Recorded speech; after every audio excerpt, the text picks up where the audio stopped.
Baik, Assalamualaikum warahmatullahi wabarakatuh. Perkenalkan nama saya Egan, saya dari golongan PAJ. Di sini kami akan melakukan wawancara kepada pemilik peternakan yang bernama Saudara Nanang. Peternakannya ini adalah peternakan ayam broiler yang berkapasitas 20.000 ekor. Nama peternakannya adalah Anugrah Farm. Baik, pertama-tama sesi wawancara akan dilakukan oleh teman saya yang bernama Dinda. Silakan Dinda. Um, Baik, Mas Nanang, untuk yang ingin saya tanyakan adalah yang pertama terkait bagaimana kondisi dan kapasitas peternakan ayam broiler saat ini di perusahaan Mas Nanang. Kemudian yang kedua, apa jenis infrastruktur dan peralatan yang tersedia di peternakan Mas Danang tersebut. Kemudian bagaimana sistem manajemen peternakan ayam broiler Mas Danang, termasuk pemeliharaannya, kemudian pakan dan pemantauan kesehatannya. Mungkin pertanyaan saya cukup sekian. Oke, bisa langsung dijawab? Ya, Saya mau Iya. Yang pertama kondisi dan apa ya tadi ya? kapasitas. kapasitas. Kapasitas. Kapasitasnya sih 20.000. Kalau dimaksud kondisi itu kondisi yang bagaimana? Apakah ayam kandangnya tipe closed house atau open house? Baik, untuk kondisinya itu sendiri, mulai dari tipe kandangnya itu seperti apa, kemudian sistem pemeliharaannya itu bagaimana, kemudian kondisi keamanannya di sana itu seperti apa, Mas, gitu. Kalau yang apanya ini maksudnya? Jadi kondisi kondisi kandangnya ini kayak seperti tipe kandangnya yang digunakan itu kandang apa, kemudian di sana itu kayak kondisi lingkungannya itu bagaimana, mungkin dari kebersihan Hmm, dan lain-lain seperti itu. Oke, kalau dari di sini kondisi dari tipe tipe kandang itu tipe kandang closed house. Oke, dengan panjang 60 meter dan lebarnya 7 meter. Menggunakan itu ada dua lantai. Per lantai ada kipas blower 3 unit seperti itu. Lalu kalau dari biosecurity normal saja sebelum atau sudah masuk kandang semprot desinfektan dan kapur. Itu aja. Baik, lalu untuk populasi per kandangnya itu ada berapa ekor, Mas? Populasi saat ini 20.000. Itu dijadikan satu kandang atau bagaimana? Dijadikan dua kandang sih ya. Iya, jadi Oke. ada satu kandang 12, satu kandangnya 8.000. Oh, nah. Terus untuk sistem manajemen pemeliharaannya itu gimana, Mas? Mulai dari pemeliharaan, kemudian pakannya, terus untuk pengendalian penyakitnya yang di sini termasuk ke pengecekan status kesehatan ternak ayam itu sendiri, gimana di peternakannya, Mas Nana? Kalau dari manajemen pakan ya, dari manajemen pakan kita ngasihnya setiap sore saja, jadi sehari satu kali seperti itu. Lalu untuk manajemen penyakit ya, Oke. manajemen penyakit lihat persentase dari depresi, jadi dari kematian tidak lebih dari 0,01 per hari. Gitu. Jika lebih dari situ mungkin bisa dilakukan pembedahan di bedah, dilihat penyakitnya apa seperti itu sih. Jadi supaya pemberian obatnya bisa tepat sasaran. Tapi untuk saat ini lebih ke perawatan aja. Jadi manajemen kandang mungkin kipasnya yang harus dijaga, yang maksudnya oksigen harus terpenuhi, lalu sekam untuk mengatur kelembapan jadi supaya tidak naik kelembapannya. Oke, berarti untuk mortalitas sendiri itu di sana itu berapa persen, Mas, untuk tingkat mortalitasnya? Kemudian pada saat dilakukan bedah bangkai, itu penyakit yang ditemukan atau infeksi pada ternak ayam broilernya itu sendiri itu penyakit apa yang paling sering ditemui gitu? Terus pengendaliannya itu kayak gimana? Kalau persentase per hari berapa yang tidak lebih dari 0,01. Jadi satu periode itu mungkin tidak sampai 3% dari total populasi. Oke, lalu kalau untuk penyakitnya yang paling sering itu coli sih biasanya. Jadi dari air minum itu yang paling untuk pencegahan atau penanggulangannya mungkin lebih ke flushing. Jadi setiap hari itu di flushing, jadi airnya dikeluarkan kan pakai nipel. Jadi dari ujung nipel mungkin setiap siang itu dikeluarkan sebentar, lalu ditutup lagi. Terus dari air masuk ke kandang itu pakai filter, pakai sinar UV juga. Jadi untuk meminimalisir ini coli yang dalam air gitu aja sih. Oke, untuk ininya air minumnya itu sumbernya dari mana, Mas? Apa dari air Sumbernya gimana? sumbernya dari sumur bor. Oh, alah, baik. Untuk pemberian pakan sendiri itu rata-rata perharinya itu biasanya berapa, Mas?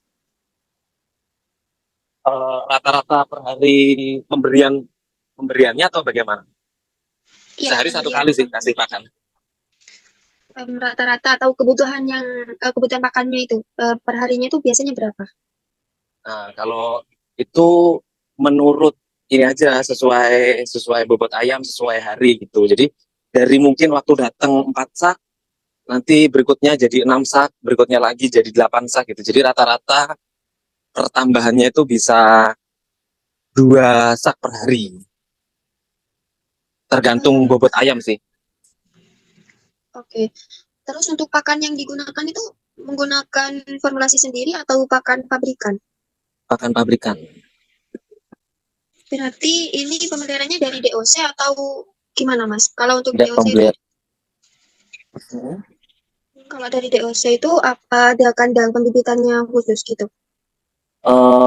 Ini udah pemeliharaan dari DOC. Jadi peruntukannya itu kita selaku bermitra ayam datang itu DOC. Jadi ayam baru tetas diantar, dirawat sampai panen kurang lebih sampai 35 hari. Tuh kalau Terus pakan kalau ada tiga. oke. Terus kalau sudah panen itu kotoran atau rabuknya itu dikemanakan? Itu biasanya untuk pupuk di sawah sih. Kan kita alasnya pakai sekam. Jadi limbah dari sekamnya itu tadi bisa untuk rabuk di sawah di pertanian. Biasanya kalau di sini kalau di jeruk ya dibuang naga. Oh, walah. Berarti untuk rabuknya itu ada yang ngambilin ini ya. Tiap panen itu sudah ada yang ngambil. Ada. Biasanya yang ngambil ya tetangga-tetangga gini aja satu desa Mas ya. Itu dijual apa diberikan gratis gitu aja, Mas? Dijual sih. Dijual per karungnya itu 5.000. Ya sudah, Mas. Mungkin cukup sekian pertanyaan dari saya. Kurang lebihnya saya kembalikan ke moderator. Baik, baik. Selanjutnya teman yang bertugas untuk melanjutkan wawancaranya. Silakan. Terima kasih Mas Egan atas kesempatannya. Di sini saya ingin bertanya kepada Mas Nanang mengenai untuk merek pakan yang digunakan di peternakan sampean ini jenisnya apa, Mas? Kalau jenis ada starter, grower sama Victor. Eh, Terus ini didapat pakannya ini dari Dari perusahaannya langsung atau Masnya beli sendiri? dari ini perusahaannya. Hmm, Kemudian untuk dari program kesehatannya sendiri ya, misalnya program vaksinasi ini disediakan oleh perusahaan atau Mas Nanang sendiri yang melakukannya bersama anak-anak kandang di sana? Untuk saat ini tahun ini sudah di kandang terutama itu tidak ada vaksin. Biasanya kan ada vaksin IBD, Gumboro itu sama ND. Tapi untuk saat ini kalau dari vaksin di kandang itu sudah tidak ada vaksin. Jadi vaksin dilakukan di hatchery. Jadi waktu ayam baru menetas itu sudah divaksin gitu sih. Jadi vaksinasi itu dilakukan satu kali saja. Selebihnya tinggal manajemen kandang gitu aja sih. Manajemen pemeliharaan. Baik Mas, terima kasih. Saya kembalikan ke moderator. Baik, terima kasih. Selanjutnya kepada teman yang bertugas, disilakan. Perkenalkan, nama saya Putri. Saya ingin bertanya, kan tadi berbicara soal pengelolaan limbah, itu biasanya sekali panen itu limbah yang dihasilkan berapa banyak ya, Mas? Terus yang ngambil itu biasanya berapa orang? Eh, Rata-rata terkumpul kurang lebih 500 karung. 500 karung itu mungkin enggak selalu. Jadi kan yang ngambil masyarakat sekitar. Jadi mungkin ada yang ngambil 200, ada yang ngambil cuma 50, gitu sih. Jadi tidak selalu. Tapi yang pasti habis, gitu. Kadang rebutan. Pertanyaan selanjutnya yaitu, apa kan katanya Mas Egen kan perusahaannya bermitra dengan Java. Nah, apakah Ya, sebelum sama Java itu pernah bermitra dengan perusahaan-perusahaan yang lain? tidak sih. Untuk saat ini masih di Java. Kemitraan Java itu untuk ayam namanya Ciomas. Gitu. Baik-baik. Saya kembalikan ke moderator. Baik, untuk sesi pertanyaan selanjutnya dipersilakan kepada Saudara Farhan. Jadi pertanyaan saya itu untuk kedepannya, apakah Mas Nanang memiliki rencana untuk ternak unggasnya? Apakah akan ekspansi atau akan melakukan apa penambahan populasi? Dan bagaimana untuk planning kedepannya? Apakah Kalau untuk saat ini tentang unggas, tentang pemeliharaan ayamnya nih. Jadi tentang apa beternak ayam potong atau ayam broiler. Untuk saat ini pengennya sih pengennya tambah. Cuman fokus dulu di pemeliharaan 20.000 ini aja sih. Itu karena ini sudah cukup menguras tenaga. Gitu. Kalau kedepannya pengennya tambah lagi gitu. Cuman untuk populasi berapa belum tahu, hanya lebih ke model kandang saja. Gitu.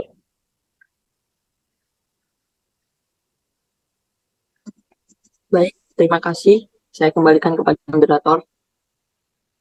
Ya baik, terima kasih kepada Saudara Bara.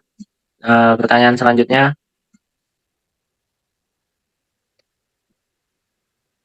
hmm,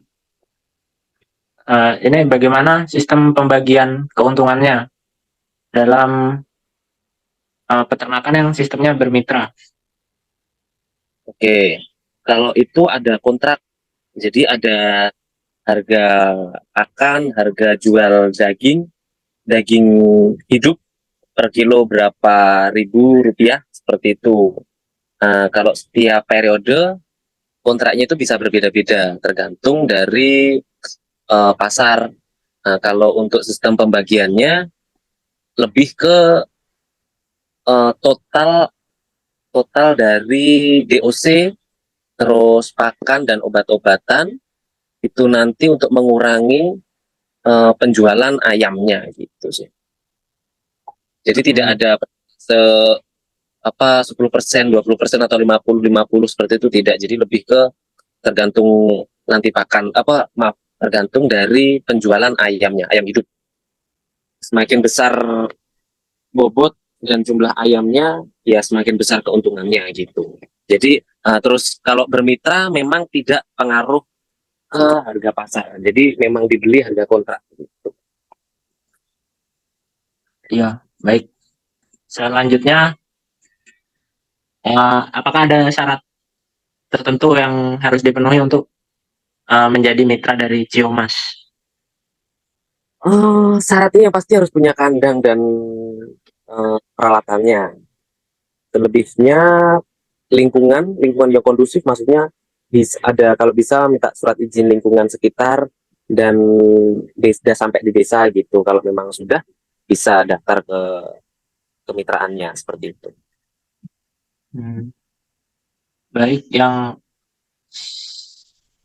kemudian yang terakhir Mas, bagaimana cara mengatur perjanjian kontrak itu sebelum menjalin kemitraan? Kalau kontrak itu sudah ini hak prerogatifnya mitra ya. Jadi kita tidak bisa mengotak-ngatik kontraknya kurang tinggi atau terlalu tinggi atau bagaimana. Itu full dari kebijakan Siomas seperti itu. Kalau memang setuju bisa tanda tangan kontrak, kalau tidak setuju mungkin cari kemitraan lain seperti itu. Baik, terima kasih Mas Nanang. Mungkin teman-teman ada yang mau yang ditanyakan lagi atau sudah cukup? Sudah cukup.